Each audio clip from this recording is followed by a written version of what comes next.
Today in Texas and in Washington, the White House and Rick Perry had a political fight to the death in a dramatic down-to-the-wire final hour fight at the Supreme Court over whether or not Rick Perry's Texas would be allowed to kill a foreign citizen who the state of Texas was holding prisoner. The man is a citizen of a foreign country. He was convicted of a murder in Texas. He was never allowed any assistance from his home country. If you as an American are in a foreign country and you are picked up and arrested, you're charged with a serious crime, the U.S. government has the right to intervene on your behalf to try to help you out. You don't get immunity if you have done something wrong, of course, but you at least get help from the United States because you are a United States citizen. That's not only a principle that all Americans implicitly count on if we ever even think about leaving the country, it's also law. Our country signed something called the Vienna Convention that says we expect to be able to help Americans arrested in foreign countries. And we will let foreign citizens arrested here get help from their governments, too. It is an international treaty. We are signed onto it. Congress ratified it. It is law. But not in Texas, not in Rick Perry's Texas. In 2005, the George W. Bush administration ordered states that they needed to comply with this law. Texas, under Rick Perry, said no. The U.S. Supreme Court then weighed in and said the only way to force a state like Texas to follow this law here would be for Congress to take action.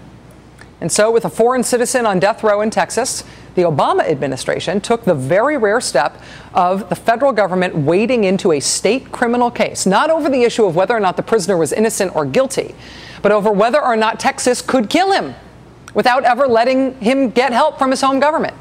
John Bellinger, a lawyer who served the State Department in the George W. Bush administration, arguing in this case, quote, "It should be obvious to anyone, including officials in Texas, that if Americans, including Texans, are arrested and detained in some other country, and the United States complains that they have not been given their consular notice, it will be pointed out to us that the United States does not comply with our own international obligations on this."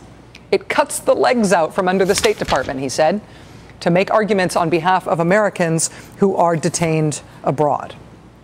The White House, the Justice Department, the State Department all weighed in and asked the Supreme Court to intervene, to delay the execution in Texas here for a few months until Congress would have the chance to act on legislation pending that would make Texas follow the law here. But 1 hour before the prisoner in Texas was scheduled to be killed, the conservative majority of the Supreme Court declined to postpone the execution. It was a 5-4 decision.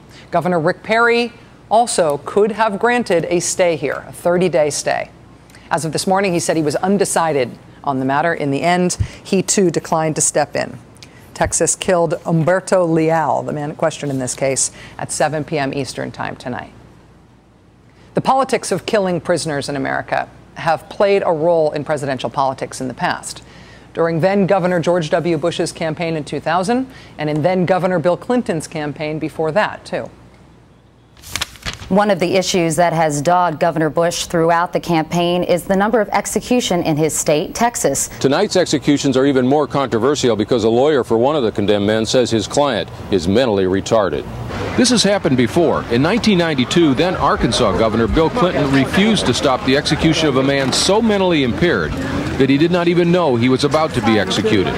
Both governors Clinton and Bush, as presidential candidates, had to face questions about whether they did their due diligence on executions that happened in their states. So too did Alberto Gonzales when George W. Bush nominated him to be the country's attorney general.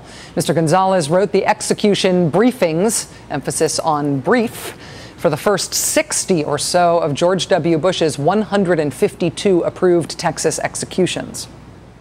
But this year, this all emerges now, today, at the Supreme Court and in Texas, not just in the heat of presidential politics, but in the midst of a huge political and practical and moral mess over lethal injection in a number of states all around the country.